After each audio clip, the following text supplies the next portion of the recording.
চুল থেকে শুরু করে পায়ের একেবারে নিচ পর্যন্ত বিন্দু পরিমাণ জায়গাও সে খোলা রাখতে পারবে না।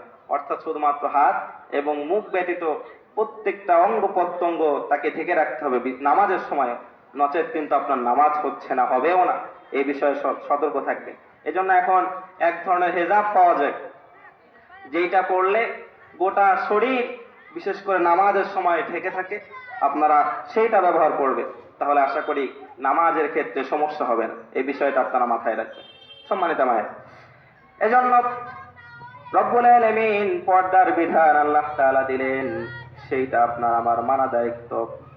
যদি মানতে পারে তাহলে রব্বুল আলামিন কাল কিয়ামতের দিন কবর থেকে শুরু করে আমার সবকিছু আল্লাহ তাআলা সহজ করে দিবেন। কিন্তু যদি না মানতে পারে তাহলে মনে রাখবেন, হযরত লূত আলাইহিস সালাতু ওয়াস সালাম নিজে একজন নবী ছিলেন, কিন্তু তার স্ত্রীকে তিনি জাহান্নাম থেকে বাঁচাতে পারেন নাই। হযরত নূহ আলাইহিস সালাতু ওয়াস সালাম নিজে একজন নবী ছিলেন, কিন্তু তার স্ত্রী